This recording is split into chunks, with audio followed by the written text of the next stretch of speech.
हम लोग अब बात करेंगे किडनी डोनर्स के बारे में। दो टाइप्स के डोनर्स होते हैं। एक होता है कैडेवरिक डोनर्स, जो अपने डेथ के बाद जो लोग डोनेट करते हैं किडनीज, उनको कैडेवरिक डोनर्स बोलते हैं। तो उस केस में ये किडनी जो है किसको ट्रांसप्लांट की जाएगी, ये एक कॉमन लिस्ट होती है ऑल इंडिया, अलग अलग सेक्शंस की, अलग अलग स्टेट्स की लिस्ट होती है।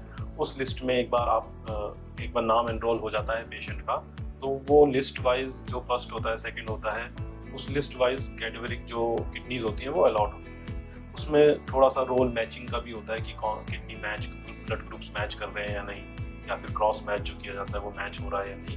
बट बेसिकली जो मोटा मोटा है कि लिस्ट के अकॉर्डिंग जिसका सबसे पहले नाम आया होगा उसको कैटेगरिक किडनी जो आई होगी वो अलॉट होएगी और उनको ट्रांसप्लांट किया जाएगा। दूसरा होता है लाइव डोनर्स। लाइव डोनर्स जो होते हैं वो पेशेंट के ही रिलेटिव्स होते हैं, ब्लड रिलेटिव्स होते हैं, या वाइफ होते हैं, या हस्बैंड होते हैं। सो हस्बैंड, वाइफ या ब्लड रिलेटिव्स ही अपने पेशेंट को किडनी डोनेट कर सकते हैं। बाकी अनरिलेटेड डोनर्स जो है वो गवर्नमेंट के लॉज के अकॉर्डिंग अभी इलीगल है। तो अब जो लाइव डोनर्स होते हैं उनसे किडनी डोनेट करके पेशेंट्स को एक किडनी ट्रांसप्लांट की जाती है। अब इसमें कुछ क्वेश्चंस होते हैं कि क्या प्रोसेस होता है। जैसे जो किडनी डोनेट कर रहे हैं उनको उनका भी पूरा चेकअप होता है, ब्लड चेकअप होता है, सीटी स्कैन, पूरा बॉडी हेल्थ चेकअप होता है। और जब वो फिट होते हैं, उनको कोई कॉन्ट्राइंडिकेशन या कोई किडनी डोनेट करने का अगर उनको लगता है कि उनको कोई नुकसान नहीं होगा आगे चल के, तभी किडनी डोनेट के लिए अलाउ किया जाता है। तो पूरा चेकअप करके ही उनको क्लियरेंस दिया जाता है किडनी डोनेट करने के लिए। अगर उस चेकअप में कुछ अगर एबनॉर्मेलिटी या फिर कुछ उसमें दिक्कत आती है, तब फिर उनको डोनेशन के लिए अनफिट कर दिया जाता है। तो एक बार अगर कोई डोनेशन के लिए फिट हो जाता है तो उसके बाद उनको सर्जरी के लिए प्रिपेयर किया जाता है।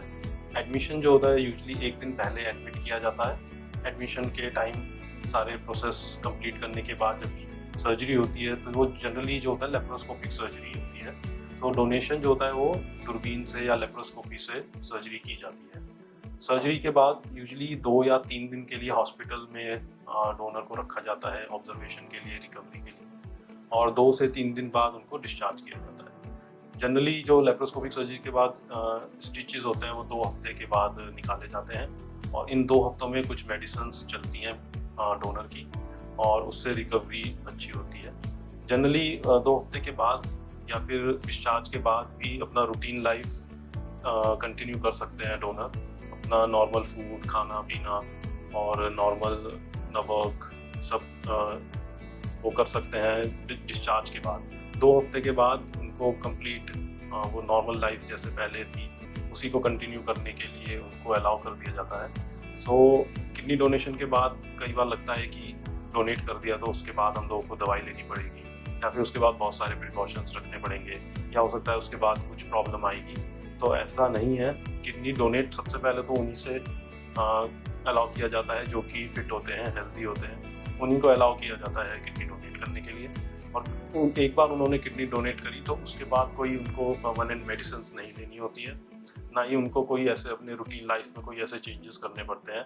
वो अगर पहले एक्सरसाइज कर रहे थे, या पहले जो काम कर रहे थे, या फिर पहले जो डाइट ले रहे थे, वो सब अपना नॉर्मल कंटिन्यू कर सकते हैं। दूसरा इसमें ये होता है कि क्या उनको कुछ टेस्ट कराते हैं उनका रेगुलर, तो उनको वीकली, उनको मंथली कुछ टेस्ट करते हैं सर्जरी के बाद, और फिर बाद में ईयरली उनको कुछ टेस्ट कराए जाते हैं, केवल ये देखने के लिए कि वो उनका जो शुगर है या बीपी है वो नॉर्मल चल रहा है।